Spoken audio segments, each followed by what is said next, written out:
Playoff Jimmy has arrived, or play-in Jimmy, whatever you want to call it. Yeah. He cooked. Him and Steph combined for 75 points in that game the other day. And he seems pretty confident in their ability to push through the playoffs and possibly make it to the finals. But saying, I think any team has a chance to win when I'm on the team, but I know any team that has Steph on the team has a chance to win. And Golden State is minus 200 against the Rockets in this series. Do you think that they deserve to be favored there? Certainly not big favorites. And I'll just lead with the lead. I think the Rockets are going to win. I do not know how anyone could have watched Warriors Grizzlies and come away more confident in the Golden State Warriors. You can be more confident in playoff Jimmy and playoff Jimmy's ability to generate fouls and get to the free throw line, and that is even more valuable. Jimmy's ability that a decade plus into his career, no one has figured out, guys, he's going to pump fake. Guys, he's not actually going to go up on the first attempt. He just wants to get you in the air, and then he just wants to jump directly into your chest and get to the free throw line. That is doubly valuable on the Warriors, DeMonte, because he gets the Warriors in the bonus, and by getting them in the bonus, then if you clutch or grab Steph off the ball, it's a free 2 points. Yeah. When you have the greatest free throw shooter in NBA history on your team, if your team gets in the bonus, that is super valuable. He was great. Steph, it's so interesting with Steph because I talked about this on the TV show. I maybe mentioned it here. Well, a couple things on Steph, and then we'll get to why I'm not as confident in the Warriors. People were mad that Buddy Hield got the potential game-tying shot against the Clippers and not Steph. And Steph's career, he's not been good at, final seconds to tie or win the game shots. He's like 22% on threes in his career, playoffs and regular season in that spot. He is, however, the best ever by a mile at dagger threes, at up one late, up two late, and hit the three that just absolutely lights the arena on fire and rips the opponent's heart out. And he had a couple of those in this game. Also, I did find it interesting, and credit to him, on Tuesday's show, I talked about how he gets subbed out offense, defense late in games. And with 57 seconds left in that game, they did sub him out for defense. In a part of a Reggie Miller masterclass of broadcasting. They said Steph is resting. He was not resting. He was taken out for defensive purposes. But then, with 5 seconds left in a defensive possession, they put him back in. He guarded the inbounder and generated a 5-second call. Wait, did you want Reggie Miller to be like, yes, Stephen Curry's not great at defense. He's a liability, so he's sitting down right now? No, I would no. He doesn't have to add his opinion, but they could have just said what the actual facts. It was not that he was resting. It was offense defense substitutions. Sure. I would have expected an accurate portrayal. However, that was a Reggie tour de force on that call. Ja turns his ankle. He's like, did he actually step on someone's foot? No way to tell. Rub some dirt on it. Is he taking Advil? What's going? It's just it was so bad that Kevin Wildes, who is the nicest person in the world and never says anything bad about anyone, sent out the following tweet. The suggestions I'm hearing for healing Ja's ankle: go to his happy place, take an Advil and hop on the bike, walk it off, tie his sneakers very tight. That's as close to cutting commentary about another broadcaster as you'll ever get from old KW on Twitter. But that's neither here nor there. Warriors got the win. But that was ugly, man. You're up 20 against a Grizzlies team that has beaten, in the last 2.5 months, DeMonte, the Grizzlies have beaten one above 500 team, the Detroit Pistons.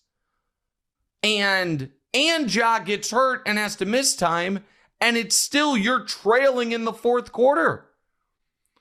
And there were a lot to me of just really flashing red lights about the Warriors and about being concerned about the Warriors in this matchup against Houston. Here's the first one.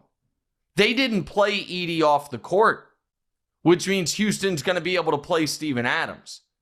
If you can't, Zach Edey, listen, Edey had some really good moments and some really bad moments. He's got to, and I don't want to sound like your 7th grade junior high gym teacher, but keep the ball above your head, kid.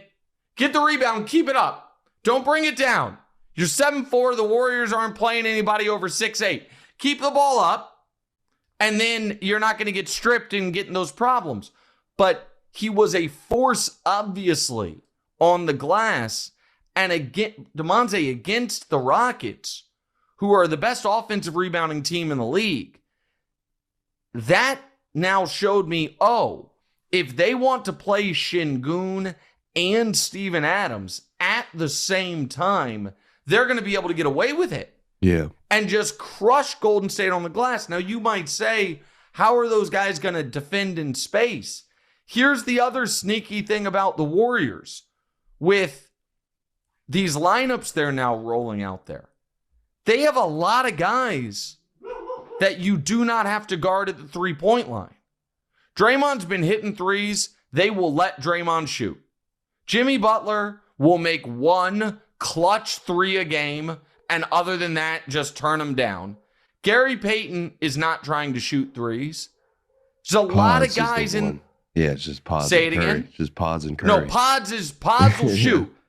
And so it's weird to say about a Warriors team that is the greatest shooter of all time, but they're not an unbelievable shooting team because of the people they have out there. That's why they're playing the kid that was drafted 3 picks ahead of Bronny, Quentin Post, the 7-footer, to go shoot threes.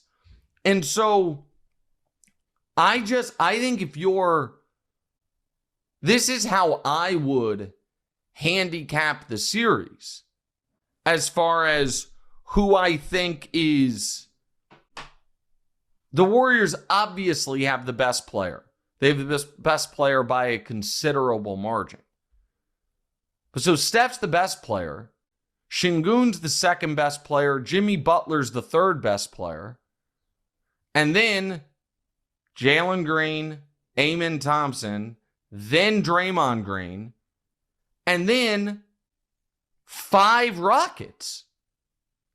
Fred VanVleet, even though not a huge fan of his, Dylan Brooks, the entire Rockets bench. You take all those guys over Moody or Gary Payton or Looney or whomever, Quentin Post, Guy Santos, guys the Warriors are playing.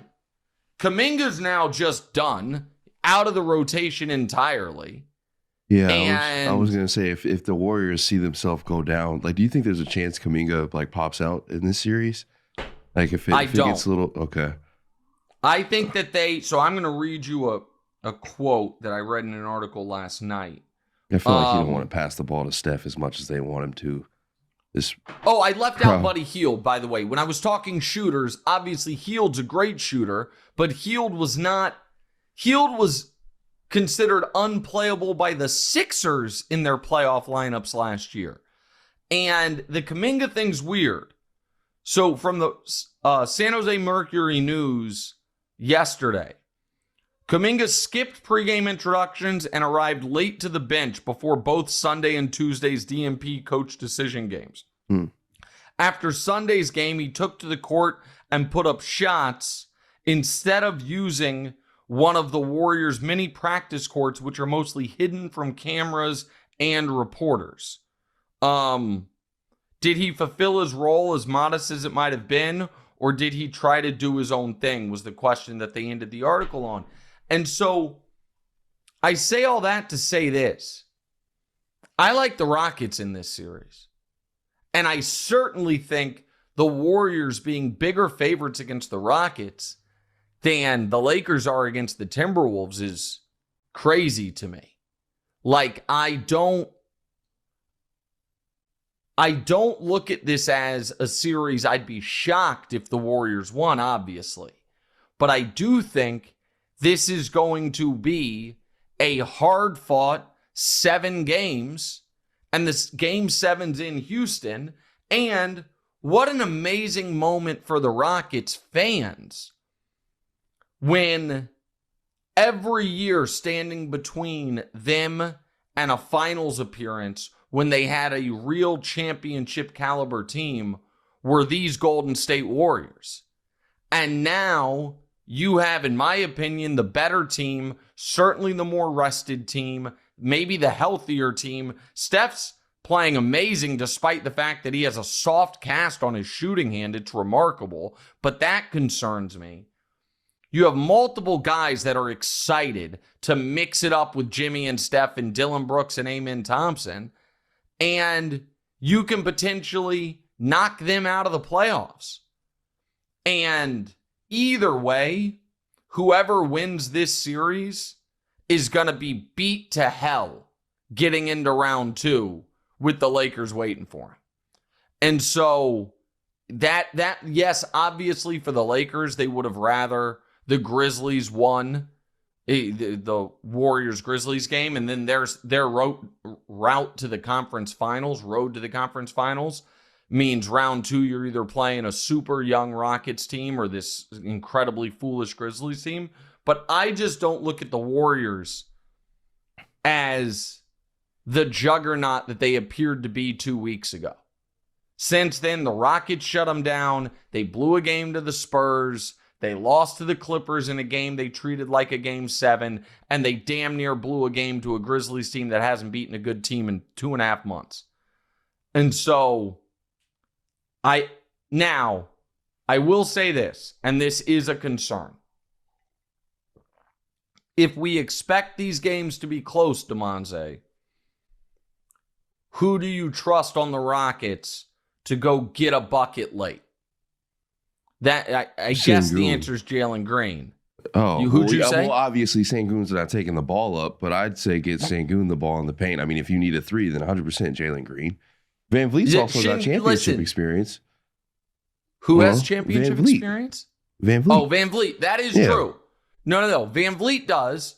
And I've seen he's hit big shots in some big spots too. So I mean, oh yeah, Van Vliet had some huge shots in the NBA Finals against Steph. Right. That's the other thing. Like, you just have a lot of guys with a lot of belief that they can at least hamper or annoy Steph.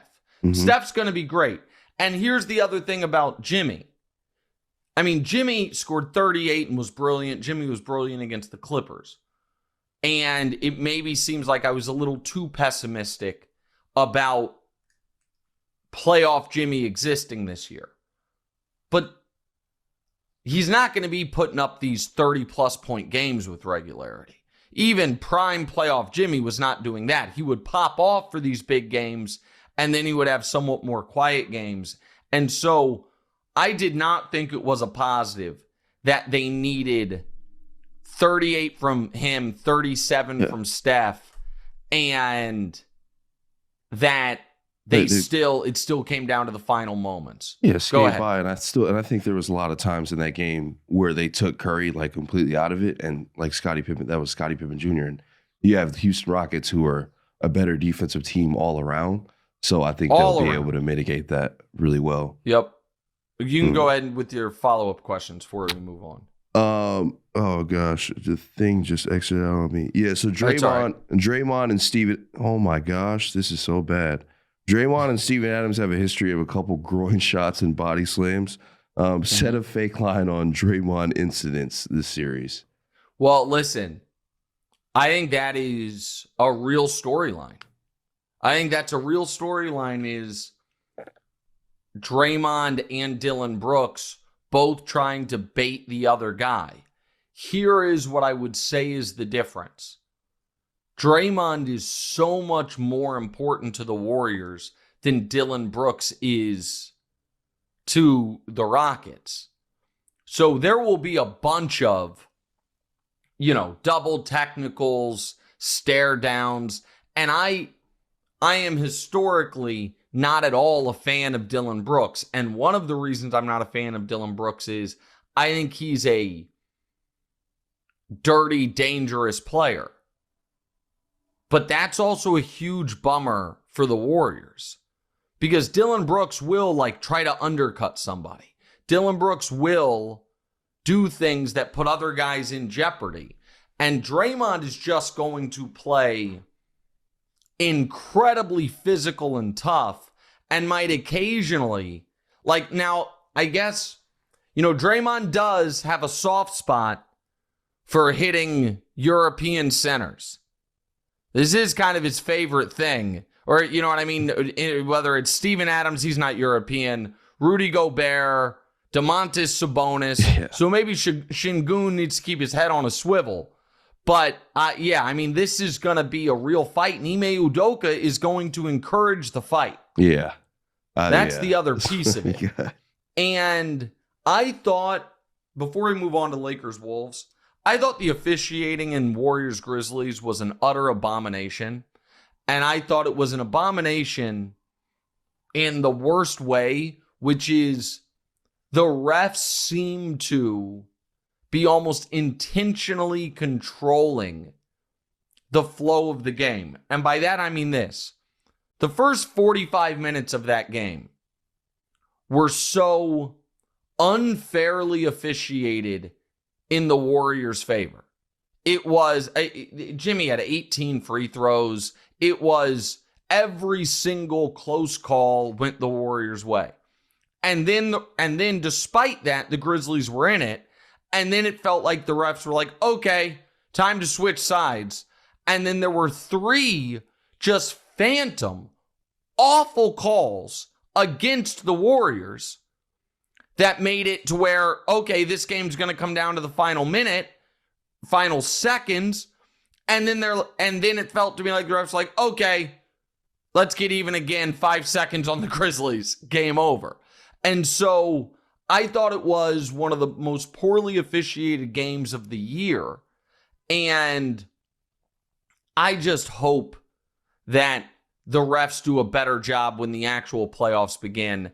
Because what you see too often is one team gets a hugely beneficial whistle. The refs then, it feels like, catch a glimpse of the scoreboard and see the free throw differential, and then they're like, okay, time to get it about even.